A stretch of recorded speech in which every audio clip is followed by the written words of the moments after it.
fucking city. Yeah. And nobody gonna dictate your freedom. Stay strong. Thank you. You must be blinded by the lights. You came to shine here. Watch it look daytime in the night. We bring the vibes here. We full of life, you keep the change. Welcome to another exciting edition of Our Bleepin City. I'm your host, Mikey2Gunzz. In by the skin of his teeth, Lance just joined. He had me having a mini heart attack because he literally was like, I'm going to be here. So he's in the waiting room. We'll bring him in a second. But thank you for everyone that's joining us live on this special all-star edition of Our Bleepin City. We've got a lot to go over today. We're going to talk about the best team, the best surprise in all of Major League Baseball. Who would have thunk it? It is your Boston Red Sox. We're also going to get into some Celtics Summer League action, and I'm going to have to give a little bit of a good-natured ribbing to my brother in Indiana, Lance, who's a Lakers fan. So if you are joining in on live, just, make some comments about Bronny. Yeah, it'll be kind of fun. Anyways, let me welcome in my co-host, my brother from another mother, my Indiana, Larry Bird country dude, Lance. Welcome in. Glad you could join us today. What's up, buddy? By the skin of my teeth, just like when I was in school, baby. Beating those tardy slips. Oh man, it was got my Kool-Aid. Good to go, baby. It was like one of those. I forget which movie it was, Ferris Bueller or Back to the Future, where he just comes in right in time. Yep. So you pulled it off. That was good. Yeah. Oh man, freaking classic right there. I was almost gonna be like, if you hadn't joined, I'd be like, Lance is pulling a Steph today, okay? Because Steph used to say, I'm gonna be here right on time. We're gonna prepare, do all this. I'll be waiting. She'd be like, oh, I got a client running late. 5 minutes in, I'm like, shit, I gotta go. Like, I'm just gonna ad lib this. Yeah. And I was like, piece of cake. I've done this many times. I'm always ready. Problem. So no, I love it. Me, I've always got a notebook. Hell yeah, man. Hell yeah. I mean, you're calling into the radio shows like at 3 a.m. So yeah. Oh yeah, I'm a goofball. Oh man. So welcome in, Lance. Thank you. We got a lot to get to tonight because it's been a lot has gone on the last few days. But as I mentioned in the open, we got to talk about the most surprising story in baseball. That is our very own Boston Red Sox. The team, basically the team that nobody thought would. Everyone thought they'd be trading, unloading all their pieces by now. Sell for sure. Exactly, and it's like almost like killing management because they probably wanted to dump half the salary and just get rid of them and get cheaper prospects. But the Red Sox have been so damn good. It's like in that movie Major League. They forced the fans back. Okay, the fans are showing up now. The people that believe in of Boston, man. That's it, brother. Like, just give us a reason to believe. Give us a reason to show up, and we will pack that joint Fenway Park. Well, the museum. My friend who makes T-shirts, she's got a great one, and it says on it, yes, I go to church, and it's got a picture of Fenway Park on it. I mean, like how great is that? So, and you wonder how much of the Celtics winning a title this year. The Red Sox fans and the Red Sox players see that, and they probably think, man, we want to bring another title to Boston. It's got to rub off in a positive way. It has to. You nailed it. Because you got a sense, okay? I mean, it's great to see all the teams supporting each other. All the Red Sox players be wearing Celtics jerseys and hats, and the Celtics showed up for the ceremony when they honored them after they won the championship. Yeah. And it's no coincidence when the Celtics showed up that day, the Red Sox had like their best comeback of the season that day. They want to, it's a good competition. It's a good natured competition where they want to live up. They want to now live up in the City of Championships. They want to show that they belong. And it's much like, I mean, the MLB team by you, the Reds, which is the closest to you. Yes. similar. There's have a lot of similar type players. I know for you guys, it's Ellie De La Cruz, absolutely electric, absolutely electric players. He's going to be. I mean, he's got MVP in his future written all over. Yeah. Special and flies around the bases. It's unbelievable. It's crazy, man. He turns singles into triples sometimes. It's like, yeah, he's one of those guys. If you're not down, set, and ready in your position, I mean, just a half second, he'll get another base. I mean, it's unreal.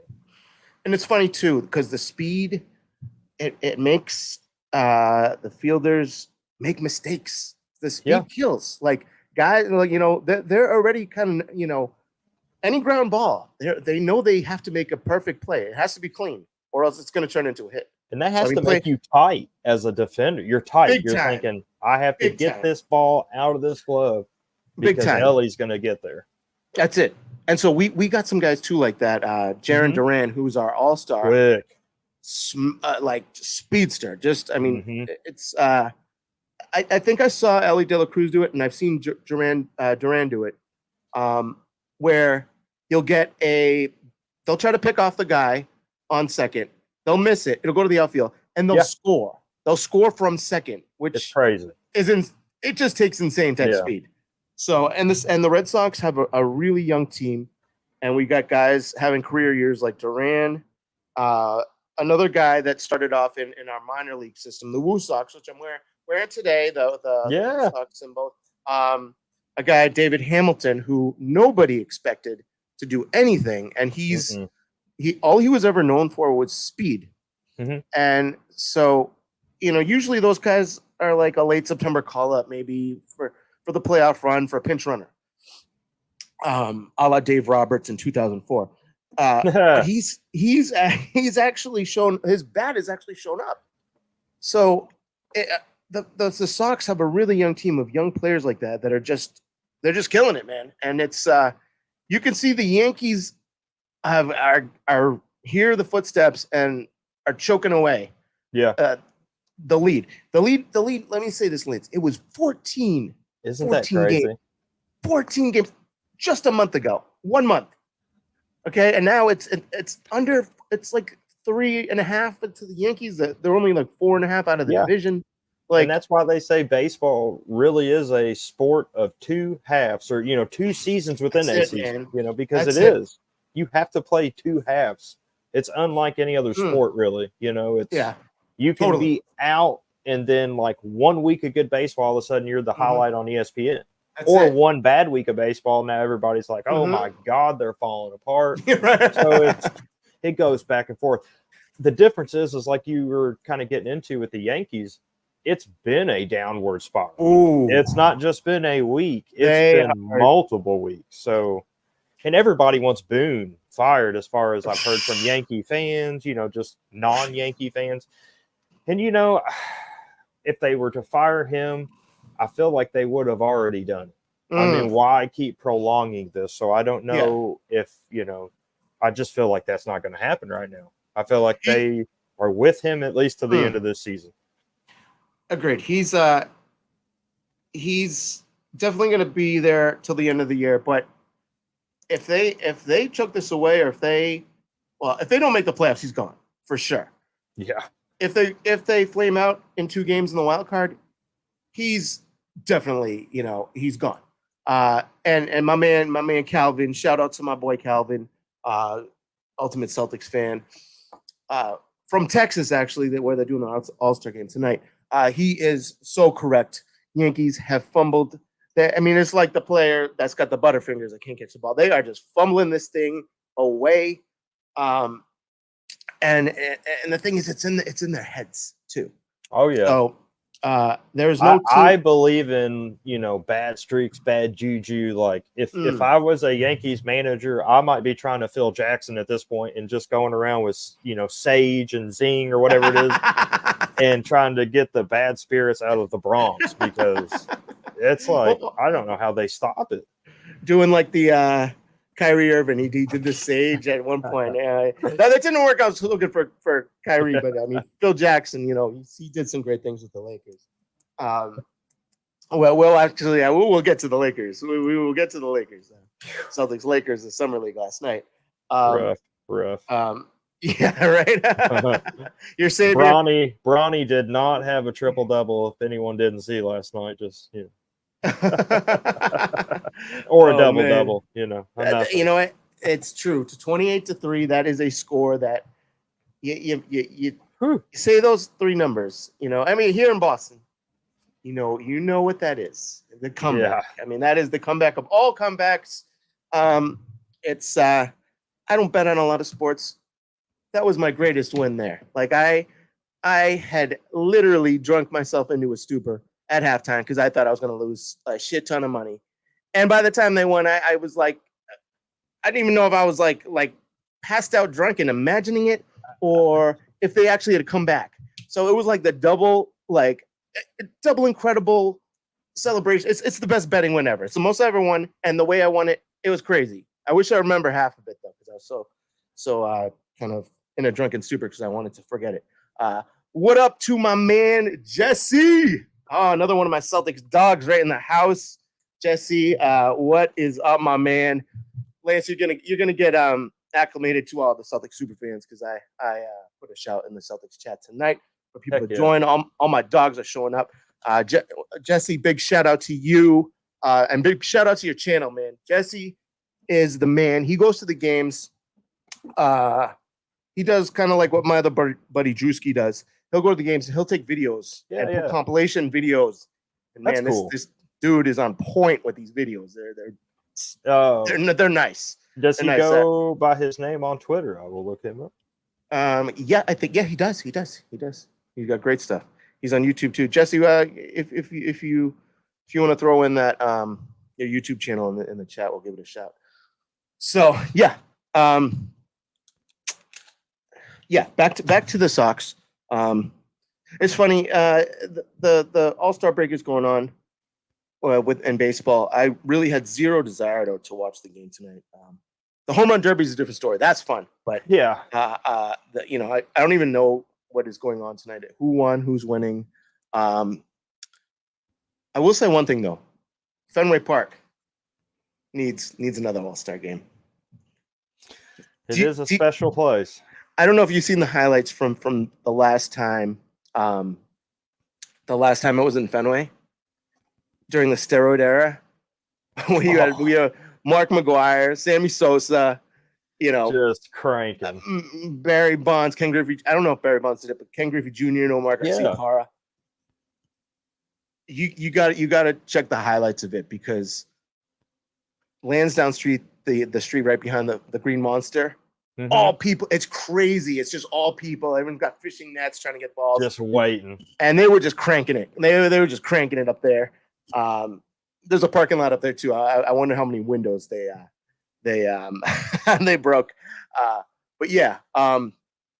Let's see. What did my man Calvin say? I don't know. Seriously, Calvin. He says, I don't know how he does not run out of sorts on his iPhone when he takes all those videos at the Garden. And I don't know either. He's probably got the 1 terabyte one. That's the only way he got to probably do it. Appreciate you too, Jesse. And yes, we are counting down the days to October when the season starts. And I cannot wait to see that banner being raised. That's going to be pretty damn cool. It's going to be pretty damn cool. Now, is it out yet, or who is the Celtics opening up against that night? Ooh, I don't think they. I don't think it's out yet. I don't think they put that out yet. I'm probably way too early on that. Yeah. I'm telling you, it would be cool to see against one of our rivals, like the Knicks or like the Sixers. Okay, so the Lakers will be like the ultimate, but would not accept that game or would not want to come and pound that game. No, but no. If I was the Celtics, I would either want a rematch of the finals because why not open it up, rematch, or play one of those stingy teams in the East that the NBA knows is going to battle you guys, which could be the Knicks, the Sixers, or my wild card in the East. And I'll say it all year long is the Magic. I have big that's a great call. That's a team. Now I don't know about next year, but give it like 3 or 4 years and they're coming. Watch out because I really think the Magic could maybe get to the Eastern Conference Finals against you guys. I just don't think they can beat you yet. I think they can get there, though. I really think Pablo Banchero is the most slept on agreed. upcoming star in the league. Nobody Mm. really talks about him. Mm. And then adding J.R. Smith, adding KCP from Denver. Oh, they got him.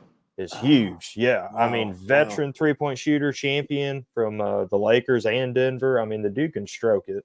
It's funny you mentioned the Magic because not this year. It was pretty.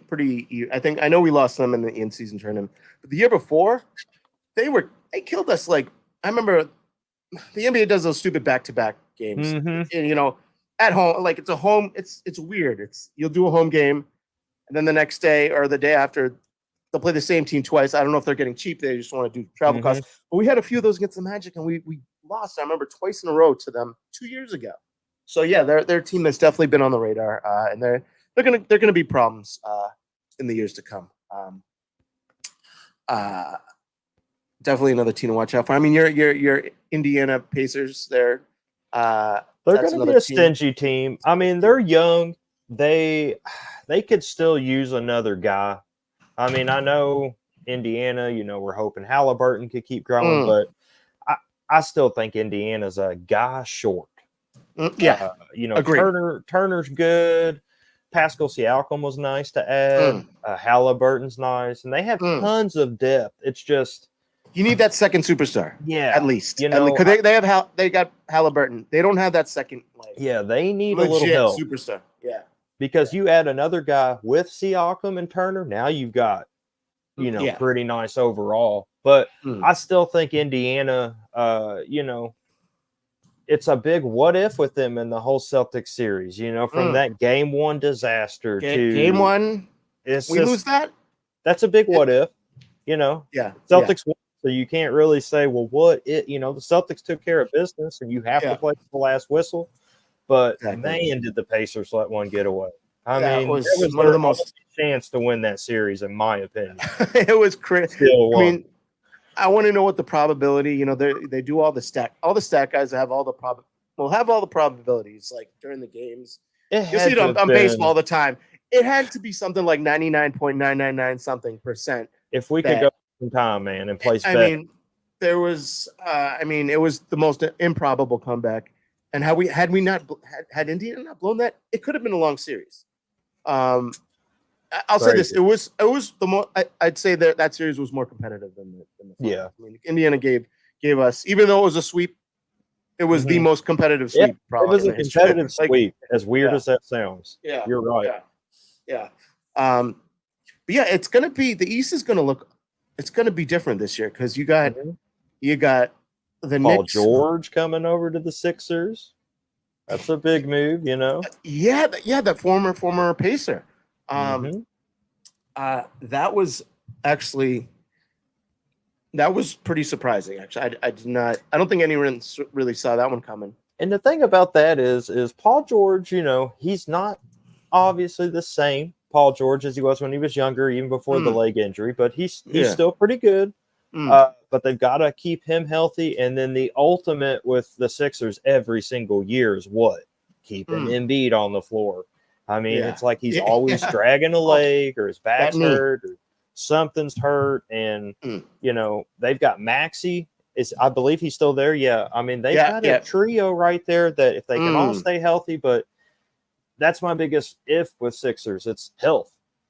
And you got those two guys, and that the probability that both of them can go through the season without getting injured, it's almost. I'll take whatever the over under is. Right. Under of whatever they say. Yeah, for real. Like I bet the betting odds for no injuries to either of them would be like minus 2,000 or something. I would even do that, confidently, because one of them's getting injured. But it's almost like Kristaps Porzingis, as great as he is, he does have he's got that injury history, and I mean the Celtics managed it as good as they possibly could. But man, how perfect did they use him in that playoff? It's like when he did play, it was like a freaking 2K created player coming off the bench. It's like a 99, and then when he would go out or when need rest or whatever, It's like, oh, well, we're already beating the crap out of this team. Go rest. You know, we don't even need you. Hey, Brown, Tatum, take over. Horford, hit a three. You know, whatever. It's the ultimate team in Boston. And being a Laker fan, I'm just telling you, it's much funner to have a team than a couple dudes. And, you know, even when Kobe was winning titles, there was a team orchestrated. You had guys coming off the bench. And the Celtics all the role are players. deep. They're deep. They're deep. They're all back.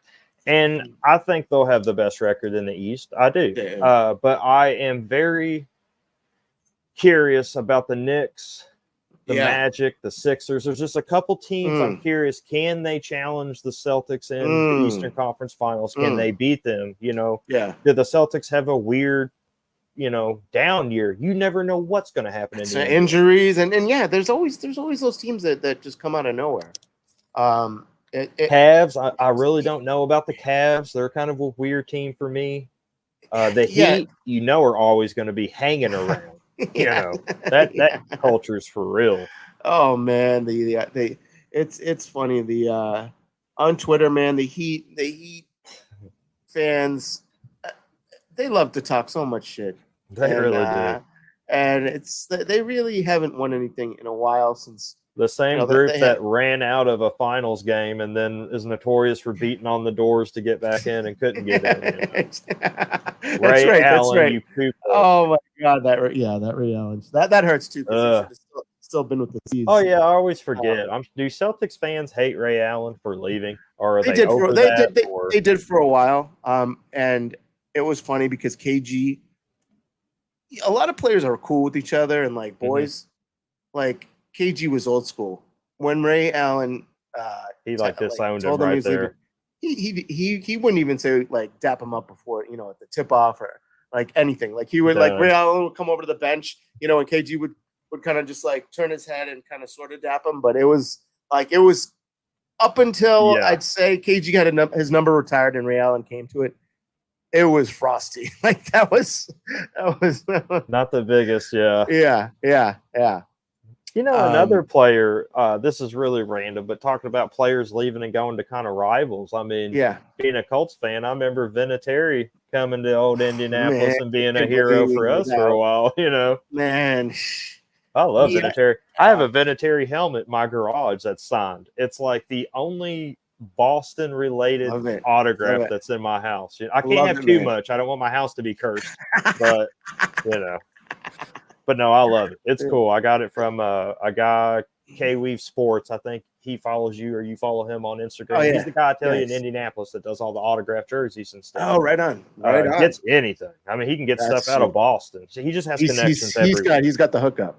That is fine. I said this Vinatieri kicked. I love Vinatieri. The most amazing kick he ever kicked was a 45-yard field goal in a blizzard, Raiders game, like right? That much snow, yeah.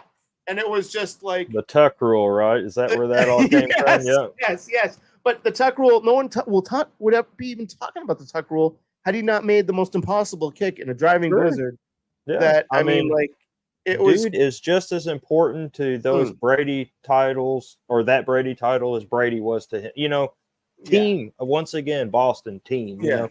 It's like a reoccurring thing you notice out of Boston. You guys win titles with a team, not just like one guy trying to do it. It's a great point. It's a great point. That's all of our titles have been team oriented. Very. And Jesse put in on the chat, and I actually kind of agree with him in a lot of ways. The Knicks fans are the most toxic on Twitter, online, and in person because I see them showing up. Yankees fans too at Fenway. But I mean, the Yankees fans, they've got a bunch of titles. The Knicks fans, I'm going to say this. Knicks fans are the most entitled, like shit talking, like we've never won anything, but we feel like we can talk so much shit. Yeah. I mean, and they haven't won a title since 1970. It's crazy. So with the Knicks yes, in Jesse, my lifetime, I would agree. It's just, I mean, the last time they were real powerhouse. I mean, I was born in 1990. You got to go back to those 90s Knicks with Patrick Ewing on all them, and they couldn't get past Jordan, And then that's true. I remember in 98, 99 with like Marcus Camby, Latrell Sprewell, Charlie Ward. I remember some old school stuff. That team, I remember going to the Eastern Conference Finals or maybe the finals. They went the finals. Finals. I think was it the Lakers that beat them? No, it wasn't the Lakers because Kobe and Shaq never played them. That was yeah, I remember that one. It was a Spurs team, if I had to guess. Oh, it must have been. Yes, it must have been the Spurs. It must have been. You know what? I bet it was because that was like the Twin Towers were there. Yeah. You had Robinson. Yeah, Duncan was a rookie or maybe second year. It was because the Celtics had the best chance to get that pick in ¡96. It fell to the Spurs, and then in '98, yeah, he won. Man, could you imagine Tim Duncan at Boston his whole career? Oh my God. My man Adam points out. Yeah, Nick speed in early. Tim, yeah, we were all over it. I knew we were close. Yeah. And he also makes a point. They did have so it's funny that the snowball game. It's funny because we had guys on the sideline with snow blowers that would kind of do the because you couldn't see any like the yard markers, so they'd be doing those and stuff. And I don't remember exactly on the game tying kick 45-yarder, but it was funny because in overtime, back then it was before each team gets a chance to score 3. So we won the toss, and all you needed was a field goal to win. So we drive it down to like the 10-yard line, and most opposing coaches say, "Oh, I want to ice the kicker." So they called the timeout to try to ice Vinatieri. And with that extra time that he did to ice him, it gave us a chance not only for the blower guys, but all of the linemen were on the field like shoveling out the snow with their hands, like they're kicking the snow away. But I mean, how smart is that? Like, right? For your linemen to get down and do that, that's brilliant. It was awesome. It was. I mean, again, that was so great. That's what was so great about those early. I mean, the 20-year run of the Patriots teams, that was such team oriented. They talk about records and things and how they're meant to be broken. There's certain things I don't think we'll ever see broken our lifetime. I don't think we'll ever see another dynasty like that Patriots. Nothing. It's not going to happen. The closest thing that everyone's trying to compare now is this Kansas City thing. Dude, there's no way that he's going to win the Super Bowls Brady's won. Are you kidding me? That's not – I mean, I sit and think sometimes, and it's like – and I start counting. I'm like, does he really have that many Super Bowls? And I'll have to go back and look at years, and I'm like, oh, my God. Well, here's the crazy thing. Brady's got 7, and he really should have 10. He should have 10, which is insane. Because you got to think, the only year as a Colts fan I got to, be excited in 06 when we finally got past you guys, they were going to win that year. That's it. And the Pats were up. The Pats were up by 20 points at halftime. It took God coming down that day to beat you guys because we never could beat you all. Which, one thing I know Manning fans like to point out, I don't point it out because it sounds silly to me, and I love Peyton Manning, but they like to talk about, ask the Brady fans about the conference finals record head-to-head. I'm like, okay, ask Tom Brady how many Super Bowls he has. Like, do you think he cares that Manning beat him like what? A couple, like 1 or 2 more times in the I think he got him with the Broncos. Yeah. I mean, it's all about Super Bowls. Because then it's like, well, it ain't even with my Colts, so I don't care. I don't want to hear it. Right, exactly. In Indianapolis, my life was hell. My whole childhood because of Boston. Went to school mad every year. Brady did get the best of him most times. Let me tell you though, if there was a dude that I was always scared of, Peyton, and it happened in the regular season. It was Peyton. I mean, do you remember the 4th and 2 game? Yeah. What? And this is Bill Belichick making that decision. I remember that. He was so confident that if the Colts got the ball with a punt that they would score. He risked turning the ball over at his own 28. And he is not that type of guy to make bonehead decisions. No, Like no. I called that a bonehead decision, but I Mm. honestly thought that he just thought that you guys were going to get those 2 yards too. I really think he thought we're just going to do it. Yeah, that's and it. They can't that's, stop us. That's it. And I mean, I wish we had replay because I remember that play. We caught it, and it was like right on the marker, and they marked it short. So it was short, scary for but, me. I thought they got it. I was like, oh no, for real. I don't know. And then but credit to Manny. I mean, I love the guy now that he's retired. He's hilarious. He's so goofy. Him and Eli are just. Casts. Oh man, Eli bugs me because he beat like. That's the weird thing. I can stand losing to Peyton. Losing to Eli, like he looks like he's just like the kid in the back of the class picking his nose the whole time. Like 2 times, and it's like Manning. Peyton just. I know Peyton. That probably pisses him off. Like, damn it. I know you got to listen to it from Eli. It probably does. Because Eli had half the career that he had, and yet Eli's highs were so high, but his lows were so low. It was bad. Yeah. Where Peyton was pretty much all. I mean, Peyton's rookie year, he threw a hell of a lot of picks in Indianapolis. But I remember that. After he started, just like any other quarterback, get his feet onto the ground, get some players. Peyton always had pretty good years, but Peyton's always kind of been known as like a hot regular season quarterback, and kind of had his struggles in the playoffs where the dome, the climate controlled quarterback. Yeah, he was great in the dome. We're amazing at the RCA dome. Amazing. You get him in the snow, but yeah, exactly. Couldn't play up in New England. Struggled at anywhere cold like that. Just totally changed it for us. And it's funny because the NFL changed the rules after the Pats got really, the best of him. Yeah, because remember the illegal contact. They didn't. That wasn't a rule until after they played Peyton. I think it was in 2004. They changed the rules because of it. Because the Pats were just they were just shutting them down. So the NFL wanted to make the offense more equal, and that's probably why you guys got 06. But congrats, you got that one. But yeah, back. Let's circle back. Circle back to the Red Sox. They right now are pretty much. I think they are. They have the best record in baseball over the past. I don't know, like 50 games or something like that. Their last the last game they won 5-4 against the Royals. Yeah, because they just got out of the Royals series.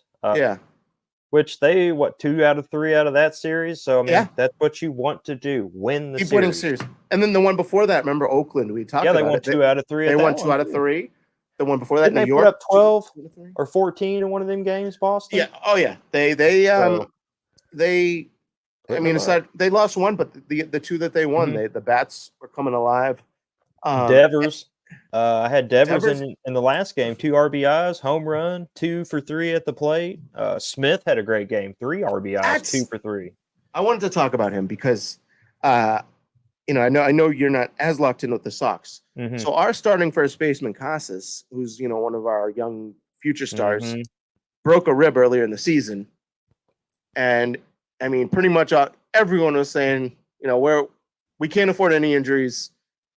And we already have had some major pitching injuries as it is. But everyone was saying, that's going to be the one that the straw that breaks the camel's back. It was definitely a bummer. And we got this guy, Dom Smith, who, I mean, honestly, I'd never heard of. He's been in the league for a while. He was a high draft pick. I was looking up his stats. He was the number 11 pick in the 2013 draft. Wow. But his career never really panned out. Okay. But so he was in the minor leagues with Tampa. Okay. And when the injury happened to Casas, he asked for his release because he knew that this might be a chance. Of course, the Red Sox are looking for an inexpensive replacement that's available now. They don't have to give up anything for him. They bring him in. No one really around here knows anything about him. And all he's done is bring incredible defense. And now his bat has woken up. And he's a great clubhouse guy. It's like it's what you want in the locker room. He seems like he picks people up. Seems like he picks himself up. I mean, that's it, man. He's performing on the field. And then Duran, he had 4 hits at 5 bats that I wrote down here. So Duran had a great game. Awesome game. awesome game. And it's funny because just 2 years ago, people were ready to run him out of town. Yeah. I mean, a lot of rookies come in and they struggle, and it takes a little time, for some of these guys to develop. And thank God that they let him, they let him develop, because he's now an all-star. And I mean, he's playing incredible. He wasn't even supposed to really be playing in center field either, until another one of our big signing free agents, Trevor Story, got injured. And then our rookie, Rafaela, they had to move him from center to shortstop, and then they put Duran in center. And everything's turned to gold. Everything's turned to gold. So it's like, you almost feel like is this the team of destiny? It's kind of starting to have a Disney movie written all over its story here. Right. I mean, Matt Damon or somebody's probably going to be playing a coach here soon, because nobody would have called this. You'd have been nuts. Because Fever pitch too. You guys were a seller. I mean, your ownership to me said, we're not going to do much this year, so let's just sit back, be cheap, see what's going to happen. And then, bam. It's crazy. Team said, we don't care what upper management thinks. We know we're good enough to win. And they're winning. It's crazy. Now the city of Boston's behind them, which they've been from day one, but they're really getting behind them now. You can just feel it growing.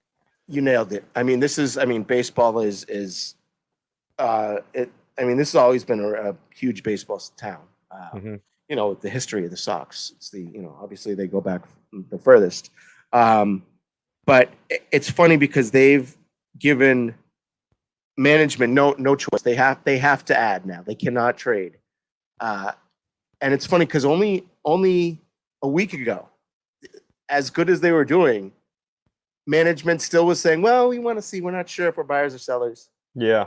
They've left no doubt. They now have to be buyers, and they can't sell. Yeah. And it just makes you wonder what is going to happen. Yes. There are so many rumors out there, so many what ifs. There's some pictures that I've heard on different shows that you guys would love to have. There's some of this, some of that. And, everyone's got wish lists and stuff. But as of today, if you were running the Red Sox, is there anyone in particular that you're like, if we got him, game over? Okay. Is there anyone that Boston is like, great question. Here's the dream. And then who is a guy that is maybe more realistic to get? Okay. I'll give you the realistic ones that I've thought of. That may be a real possibility. And they're two former Red Sox. Okay. The first is Justin Turner, who's on the Blue Jays, and he was with us last year. Guy I interviewed, actually. I know you've seen it. Seen it, yep. And he was a guy that I criticized management like crazy for letting go, because he signed I think it was a 1 year, like $5 million deal with the Blue Jays this year, which is, it's peanuts. And he was great for us last year. And at the moment, the Blue Jays find themselves in, I think they are in dead last. So he's a player that the Red Sox could get without giving up much at all. Yeah, the whole field. Like probably a really low level prospect, almost nothing. He's one guy that I think would be very attainable. The other guy, which I've heard about, and this all depends on how Texas ends up doing, because they did win the World Series last year, but they're really, really having a terrible year this year. Nathan Eovaldi, who was with us and helped us win the World Series. If he becomes available, the Red Sox need to jump all over that, because he was clutch for us the last time we won in 2018. So, and this is a really interesting name. Okay. My man, Adam Karnick, host of Chi-Town Weekly on my former station, IE Sports Radio. Big shout out. Go listen to his show if you ever want some good Chicago sports. This would be a really interesting get. And I know the price will be through the roof. But to get Vladdy Jr., I mean, That would be crazy. that would. Can you imagine him at Fenway with the wall? I mean, this guy. I know. This guy, his like mid pop ups. You know, he'll check swing and hit a home run over the monster. It's crazy. Like this guy has just, I mean, power for days. I could just imagine what the asking price. But if the Sox could pull that off, like, hell, I'll start making my World Series signs. Yeah, get ready for some playoff baseball. Yeah, right. It's gonna be fun. Yeah. I mean, that would be awesome. I mean, Vlad Jr. is, you know, it's like he's like a little Big Papi almost. And his dad. Do you remember his dad? Mm-hmm. But that guy had that unique kind of swing too at the plate, or the way he could hit the ball. They'd try to be pitching around him, and they'd throw a ball like up and in, and he'd like pull it for a home run. It was his dad was unbelievable. So yeah, that is another very interesting name. The one question I would have about that, and I have no idea what Toronto's thinking is, but is Toronto going to want to trade him to Red Sox who are in their division?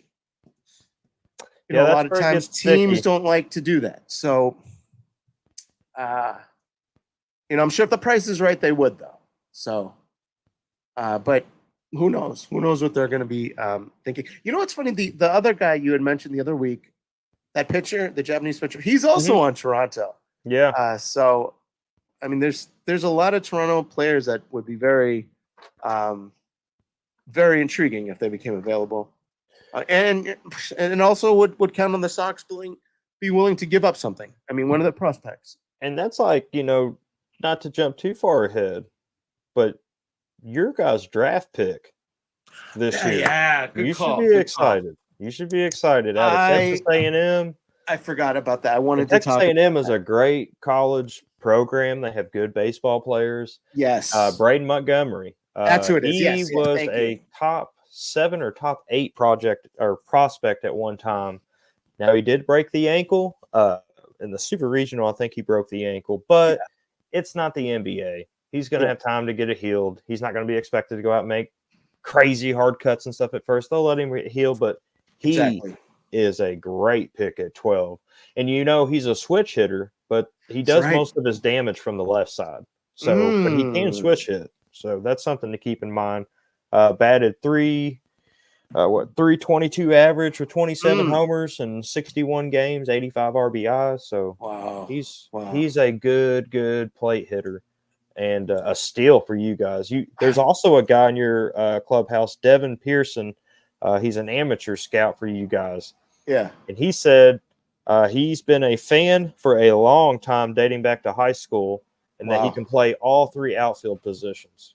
So, you know, it's the Sox, I think, got a huge break, like literally a break when he broke his ankle, because he would have been gone. I was looking at all the mock drafts, and he was a lock to go number 4 with the A's. Unlike almost all of like the times that I punched him into Google. I mean, obviously, I don't. You did tell me about 4th, college baseball, but they had him as a lock going number 4 to Oakland, and you know, it's I guess some of these teams that want to win kind of sooner, or I don't even know what it is. They got cold feet on him, and I never understand what scouts and teams are thinking when they draft. Any year in MLB, it's kind of a different field than, like, you know, when I'm watching NBA or NFL, and I can kind of understand things. Sometimes in Major League, they just go for like a hot kid out of high school that, we're not really going to need him right now. We just know he's going to be good, so we'll just send him down here, AAA for a while. You know, it's so much different in baseball. The baseball draft is different than all the other drafts because it's the picks are. I mean, they're very rare cases that picks will play within a year. It's like everything is a picks. Potential. These are guys. It's hard to get started.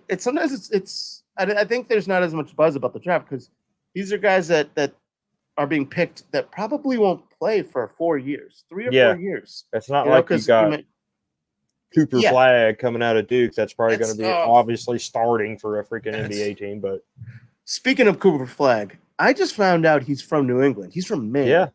And he grew Gotta up get him on the show. a huge Celtics fan. Mhm.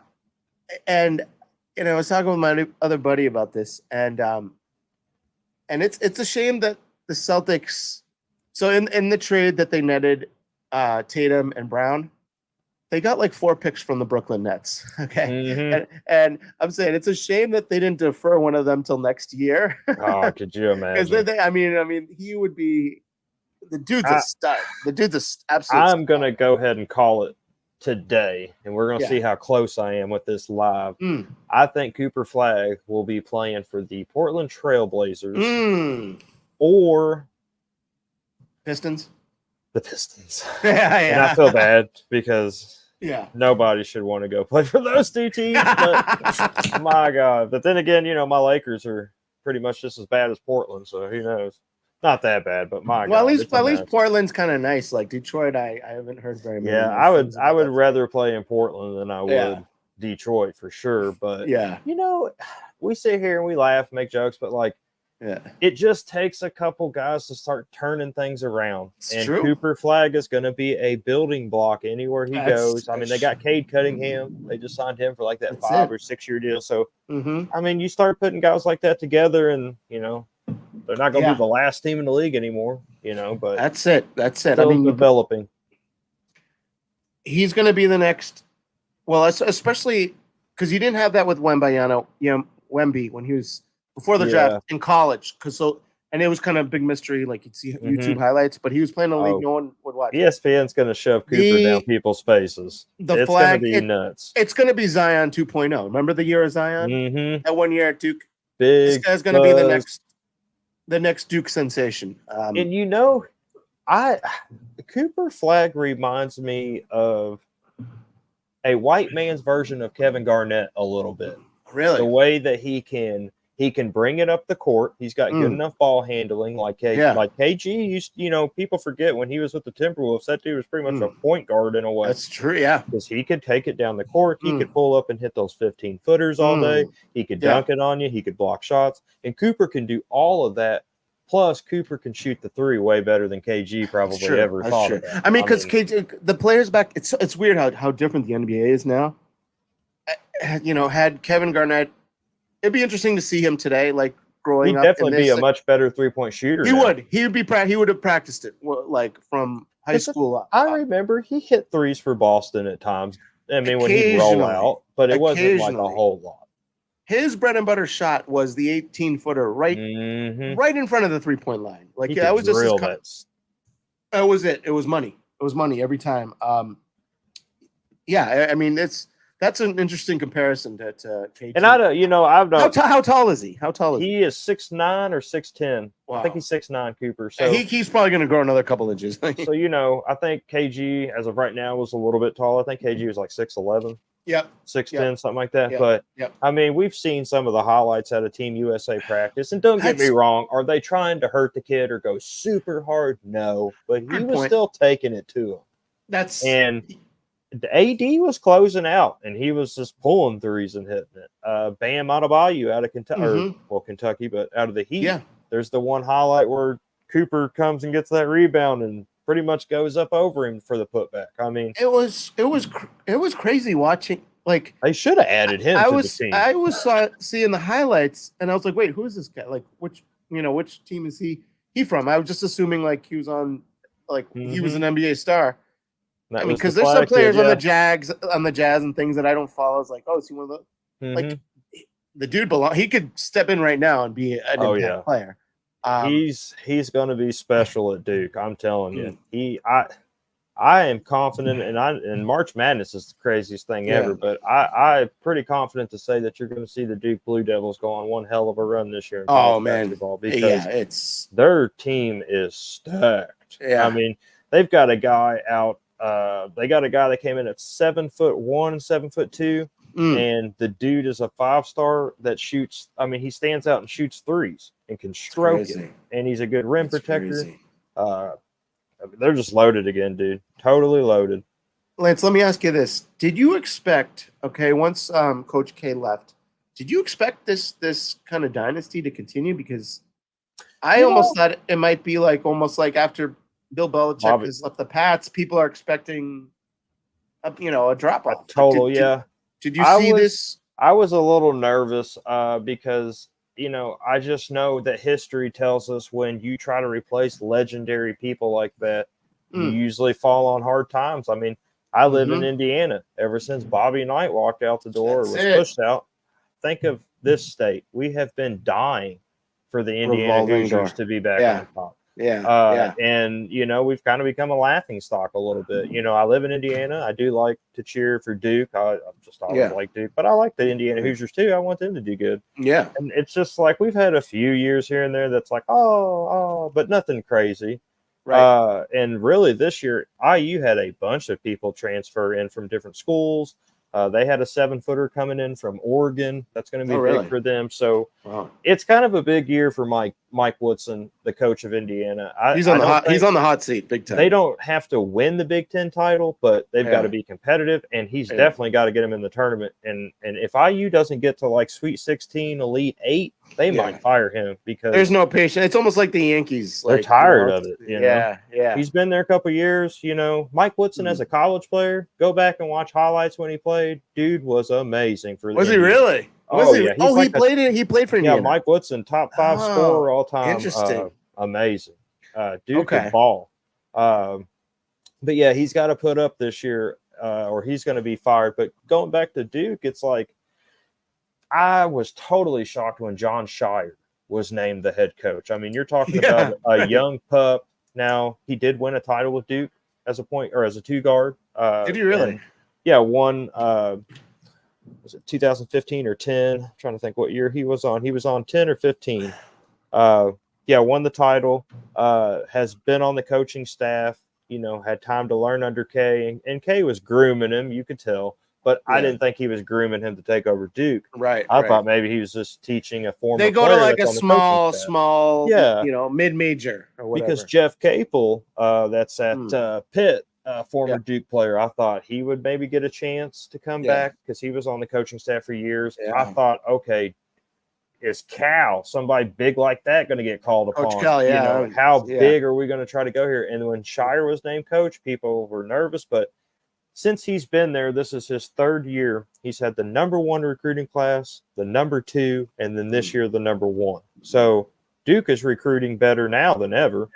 So Lance, that means you might have to take a little trip down to Boston for when Duke plays BC, so you can get that would be nasty. One glimpse of. I will be at the Louisville game. That's right. There you go. So that's right. In my backyard. Right. There you go. And, sorry, Louisville. I'm going to be all decked out in Duke. And I hope you guys get killed. Louisville. Go ahead. Well, let me get back to the summer league. I wanted to talk a little bit about. My Celtics played your Lakers last night. Yep. And we had a good opportunity to watch all of there's one player that really I was interested in, Baylor Shireman, and I'm sure you wanted to see Dalton Connect and Bronny, and it was I'm going to say this about Baylor Shireman. I did not know anything really about him. I didn't really watch him in college at all, but I really like what I see. He's got a good motor. He does. That's what it is. Great motor. Mm-hmm. The guy was diving into the second row for balls, and that's what you gotta love, man. In the fourth quarter, and it was just in a summer league game. Once I saw him do that, I'm like sold on this guy. I like him. But not only that, he's got range. That's it, though. It's the blue collar. Just you play hard. You get rewarded in Boston. Contract or title. That's it, man. That's it. So he at number 30 could be a potential steal. Mm-hmm. But it's funny though because it was ESPN was doing the game. Mm-hmm. And what do you think of all the attention?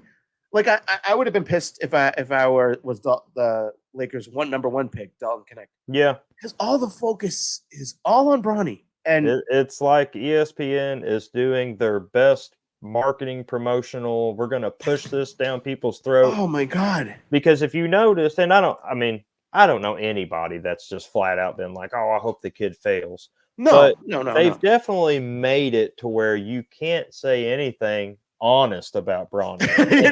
And I want him to do good. I'm a Laker fan. I would never wish him bad, but let's be real. He does not belong right now. No. He's not showed it. I'm not saying his character's not great. I'm not saying he doesn't want it. But and a lot of people, this is kind of a touchy subject, but Kwame Brown he's got some crazy takes. And I'm not getting into like who likes him, who don't, but he gave a pretty honest, straight up about Bronny a couple days ago. What did he say? What did he say? Basically, I can't say a lot of the words he said, but basically just about, how it's kind of bull crap and, he doesn't belong, and that he saw a lot of guys in his career that were second round draft picks that had to work their butt off just to even get spots, and that the money they've already offered him on, the 7.9 million, whatever. And he said he looks scared. He said the dude stands in the corner and he don't even want to shoot. He's like, and he's always looking to just pass it to somebody else. He's like, at some point, you got to be aggressive. You got to look for your shot. You got to show you belong. Absolutely. And they're trying to compare him to like a Drew Holiday, and he started laughing. He's like, Drew, people don't understand how strong Drew Holiday is. And Drew's not this little guy. That's a great point. He's like 6'2", 6'3", but he's strong. And he would knock Bronny right out of the way. I mean, it's a 19-year-old kid versus a vet, but those are the guys that's going to be hanging on Bronny if he even gets in the NBA. Imagine Drew Holiday being told, "Hey, you're going to guard Bronny." He would be drooling. The kid's probably going to turn it over 20 times. Eat him for lunch. I wouldn't even want to watch that game. He would eat him for lunch. It's funny that you just said that about Holiday. Superhuman strength out of that little dude. Everyone has always said that, and I took everyone's for their word. But there was a game this year where I was able to go on the court after Steph had season tickets, and they take certain season ticket holders that you can choose a game where you can go on the court and shoot baskets after the game. It's kind of a cool thing. That is pretty cool. And usually you don't see any players though during this thing. It's just fans get some good photo shots, taking a couple shots on the parquet, which is freaking awesome. Yeah. But at one point, as we're leaving, here comes Drew Holiday, and it was almost like a pinch me moment, like, oh, that's freaking Holiday right there. Wow. And I could not believe how big. Yeah. The dude is built like a tank. And like you think when he's around other NBA guys, you think, oh, he looks small. Yeah. But that goes to show you how big those dudes are. That's it. Whole new respect. Like the dude is, I can see why he is such, a menace. Because you biggest can't dude move. I've ever seen in that situation. I was at the Pacers game a couple of years ago, and Brooke Lopez was on the Bucks, and that dude looked like a freaking damn giant coming. He's out. massive. He's massive. Like, holy shit! It's crazy. Like, I would not even be able to get a shot over your head, dude. Yeah, right. Like, and he was just kind of, coming out, kind of being Brooke, like, God, dude. And his brother Robin's so goofy.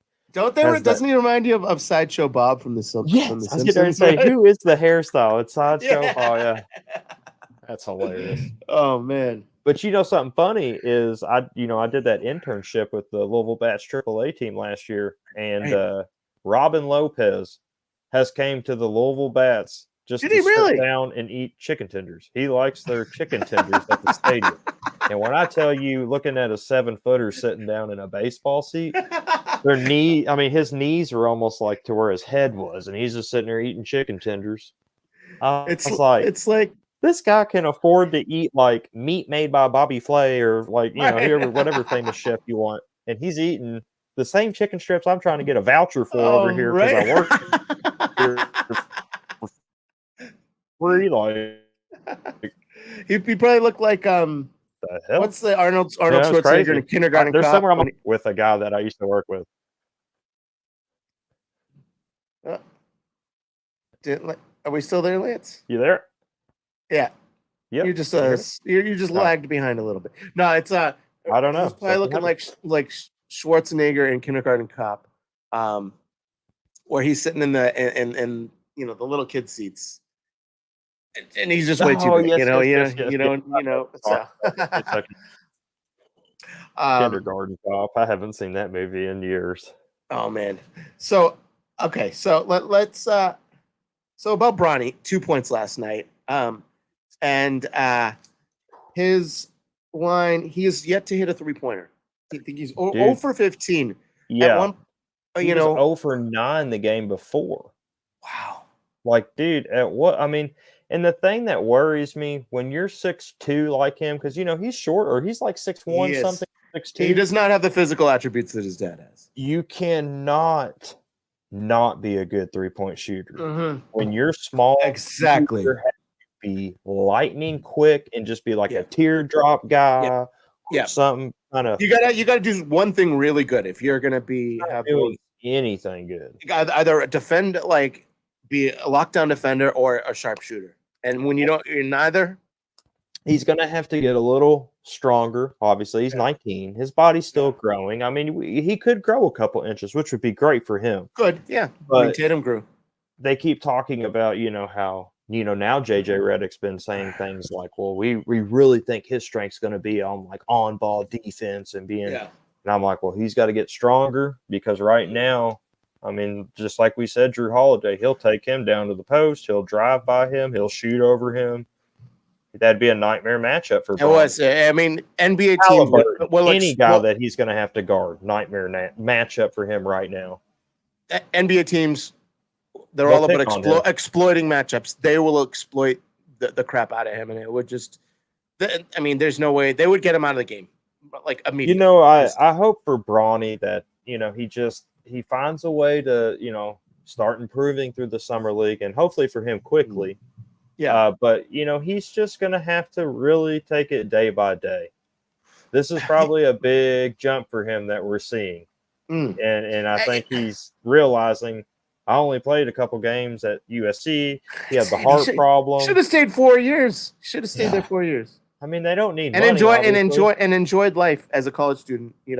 I'm different. I would have stayed in college and just experienced being the man on campus. Heck yeah. I mean, but I know a lot of people are like, well, what if he tore the ACL? What if you get hurt and then you don't get the chance? I get it. But being who his dad was, he had a ticket to the NBA anytime. It was a pressure to play with his dad while his dad was still in the NBA. And that's exactly did a huge disservice for him. And like you said, nobody's got anything against him. Everyone, a lot of people kind of feel for him because of the position he's in. I mean, I don't wish any ill will towards him. It's definitely goofy. We can all admit that it's ridiculous. Yes, it is. But we don't wish him bad. Yeah. So we've hit the hour mark, which is so quick. Time freaking flies. But I'm going to introduce the bleep of the week, which I brought today, which we'll have you bring next week. And the bleep of the week today. And Lance, do you have actually you're pretty good at it, but you have those friends that are people online that always just send you the funniest memes, like the funniest things. This goofy stuff. All right, so I got a buddy. Let me shut him up. Pat Sullivan, one of my college buddies from college. He's a gold mine of hilarious videos and memes, clips, whatever. Some of them I don't watch, but I clicked on one today. And okay, so here's the story. So these scientists were trying to see how monkeys would react when they would teach them how to use money and what the value of money is. And they said it took them a long time for the monkeys to learn that they could actually get things with money and this and that. So they started to then, once the monkeys understood, oh, this is money, this is worth something. Some of them would teach them how to gamble. They would teach them how to trade things, all these interesting things. And the most surprising thing, they said, the thing that they never saw coming, okay? And they had to shut the experiment down after this. Oh, Lord. Is the male monkeys started to give the female monkeys coins to have sex with them. And so they had to shut it down because right there they said they're like we want them to reproduce naturally now. Okay, but I mean that's the bleep of the week right there. It was it was just freaking hilarious. Like they thought that they were going to see something cool, like they pull it all together. Maybe they'll take care of this. No, they found out they're just us on Grand Theft Auto, man. They really are. They really are. So that is the bleep of the week. I found that hilarious. That's hilarious. Yeah. So but Lance, the hour has flown by. It has. We'll have to get it going next week with some more some Patriots talk because there's a lot of Patriot news. Some more Celtics Summer League and the Red NFL's Sox coming, dude. It's coming. The trade deadline. So once again, I appreciate another week, another showdown. Hopefully this one will be. I'm going to start getting them on Spotify. So if you're listening to the replay on Spotify, we appreciate you. Thank you. Oh, and the T-shirts. We'll be getting the T-shirts going. Yep. Lance, you'll get your version soon. Awesome. And hopefully we'll have them available for everyone to purchase. Our goal is to get Paul Pearson one. So that's it. We got him in the chain. So Michelle Beadle, Cody Decker. That's it. You know, we might have to send them a few freebies for them to wear. Burn. We'll do that. Well worth it. So anyways, everyone, thanks for joining. Thanks for Adam, Jesse, Calvin in the chat. Appreciate you guys and appreciate everyone else watching on YouTube, on the replay and on Spotify and all the other avenues. Till next week, Lance. We'll see you next week and we'll see all you guys next week. Appreciate y'all. See you guys.